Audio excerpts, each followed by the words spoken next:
വളരെ പ്രധാനപ്പെട്ട ഒരു കാര്യം ചരിത്രം നമ്മെ പഠിപ്പിച്ചിട്ടുണ്ട്. ബ്രിട്ടീഷുകാർ ഇന്ത്യയെ കൈപ്പിടിയിൽ ഒതുക്കിയത് ആയുധം കൊണ്ടായിരുന്നില്ല, അത് വിഭജനത്തിലൂടെയായിരുന്നു.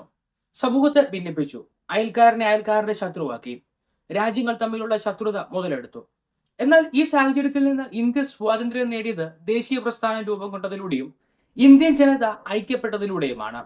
സ്വാതന്ത്ര്യാനന്തര ഇന്ത്യ കണ്ടത് മതേതരത്വ ബോധവും നാനാത്വത്തിൽ ഏകത്വം എന്ന ആശയം മുറുകെ പിടിക്കുകയും എല്ലാവരെയും തുല്യരായി പരിഗണിക്കുന്ന ഭരണഘടന ഒരുക്കുന്ന സംരക്ഷണവുമാണ്. എന്നാൽ ഇന്ന് ജനങ്ങൾ ചോദിക്കാൻ തുടങ്ങിയിരിക്കുന്നു, വ്യക്തിത്വത്തിന്റെ അടിസ്ഥാനത്തിൽ ഭിന്നിപ്പിച്ചുകൊണ്ടുള്ള രാഷ്ട്രീയ ഈ ആധുനിക ഇന്ത്യയിലേക്ക് അധികാര നേട്ടത്തിനായി കൊണ്ടുവന്നിരിക്കുകയല്ലേ? അതിനുദാഹരണമായി പശ്ചിമ ബംഗാൾ തന്നെ എടുക്കാം. പശ്ചിമ ബംഗാളിലെ ജനസംഖ്യ നോക്കുമ്പോൾ അവിടെ ഹിന്ദുമത വിഭാഗത്തിൽ ഉൾപ്പെട്ടവർ 71%, മുസ്ലിം മത വിഭാഗത്തിലുള്ളവർ 27% മാത്രം. ബാക്കി എല്ലാ മതവിഭാഗങ്ങളിലുമുള്ളവർ 2%. ഈ സംസ്ഥാനത്തെ രാഷ്ട്രീയം തികച്ചും ദൃഢവും ശക്തവുമാണ്. 2 പതിറ്റാണ്ടുകളോട് അടുത്തിട്ടും മമതാ ബാനർജിയുടെ തൃണമൂൽ കോൺഗ്രസിന് വ്യക്തമായ ഭൂരിപക്ഷം ജനങ്ങൾ നൽകുന്നുണ്ട്. എന്നാൽ പശ്ചിമ ബംഗാളിൽ BJP അടിസ്ഥാനം വിപുലപ്പെടുത്തുവാനുള്ള മാർഗങ്ങൾ സ്വീകരിച്ചു തുടങ്ങിയിരിക്കുകയാണ്. വന്ദേ മാതരം എന്ന ദേശീയ ഗീതത്തെ ചുറ്റിപ്പറ്റിയാണ് സംവാദങ്ങൾ ഉയർന്നു വരുന്നത്. ബങ്കിം ചന്ദ്ര ചാറ്റോപാധ്യായ എന്ന ബംഗാൾ എഴുത്തുകാരൻ തന്റെ ആനന്ദമഠം എന്ന നോവലിൽ ഉൾപ്പെടുത്തിയ ഗീതമാണിത്. ഈ ഗീതത്തിന്റെ ആദ്യ ഭാഗം മാതൃദേശത്തിന്റെ സൗന്ദര്യവും സമ്പന്നതയും വാഴ്ത്തുന്ന വരികളാണ്. ശേഷമുള്ള വരികൾ ദേവത സങ്കല്പങ്ങളെ ബന്ധപ്പെടുത്തുന്ന മതപരമായ രൂപങ്ങൾ ഉൾക്കൊള്ളുന്നവയാണ്. ഈ ഗീതം ദേശീയ ഗീതമായി നിർദ്ദേശിച്ചപ്പോൾ ദേശീയ മൂല്യങ്ങൾ ഉൾക്കൊള്ളുന്ന കവിതയുടെ ആദ്യ 8 വരികൾ ദേശീയ ഗീതമായി തിരഞ്ഞെടുക്കുവാൻ രവീന്ദ്രനാഥ ടാഗോർ നിർദ്ദേശിച്ചനുസരിച്ചാണ് തിരഞ്ഞെടുത്തത്.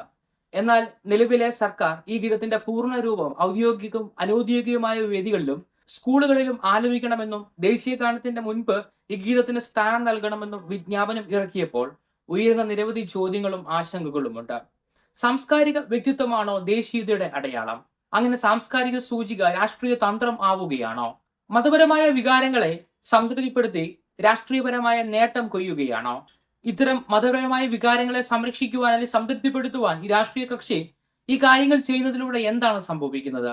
അവിടെ ജനങ്ങൾ വിഭജിക്കപ്പെടും. ഈ മതത്തിന്റെ അടിസ്ഥാനത്തിലുള്ള വിഭജനം പ്രയോജനപ്പെടുന്നത് സാധാരണ ജനങ്ങൾക്കല്ല, അത് ഈ രാഷ്ട്രീയ പാർട്ടിക്കാണ്. ജനങ്ങളുടെ ഇടയിലെ ഐക്യം നശിപ്പിച്ച് മതപരമായ വിഭജനങ്ങൾ കൊണ്ടുവരുന്നതോടെ രാജ്യത്തിന്റെ യഥാർത്ഥ പ്രശ്നങ്ങളായ തൊഴിലില്ലായ്മയും പണപ്പെരുപ്പവും ഭരണത്തിലെ വീഴ്ചയും ഒന്നും ചോദ്യം ചെയ്യപ്പെടുകയില്ല. സമൂഹത്തെ ഭിന്നിപ്പിക്കുന്നതിലൂടെ രാഷ്ട്രീയ അധികാരം നേടുവാൻ ഇവർ ശ്രമിക്കുന്നത് തികച്ചും സാമൂഹിക ദ്രോഹമാണ്. ഇവിടുത്തെ പ്രശ്നം ദേശീയ ഗീതത്തെ ചൊല്ലിയുള്ളതല്ല. സമൂഹത്തിലെ 2 വിഭാഗങ്ങളെ ഭിന്നിപ്പിച്ച് ഒരു കൂട്ടരെ കൂടെ നിർത്തി അധികാരം പിടിക്കുവാനുള്ള തന്ത്രമാണ് അപകടകരം. ഇന്ത്യയുടെ ശക്തി ഈ രാജ്യത്തെ ഭരണഘടനയ്ക്ക് കീഴിൽ ഹിന്ദുവിനും മുസ്ലിമിനും ക്രിസ്ത്യനും സിഖിനും മറ്റു മതവിഭാഗങ്ങൾക്കുമെല്ലാം തുല്യരായി ജീവിക്കാൻ കഴിയുമെന്നതാണ്. എന്നാൽ അധികാരത്തിനു വേണ്ടിയുള്ള കുതന്ത്രങ്ങൾ ജനാധിപത്യത്തെ ബലഹീനമാക്കുകയും സാമൂഹിക സൗഹാർദ്ദത്തെ ഇല്ലാതാക്കുകയും ചെയ്യും. ഇന്ത്യക്ക് ദേശീയ ബോധത്തിലൂടെ വളരുവാൻ വിഭജനമല്ല ആവശ്യം, ഇന്ത്യക്ക് ഐക്യതയാണ് ആവശ്യം.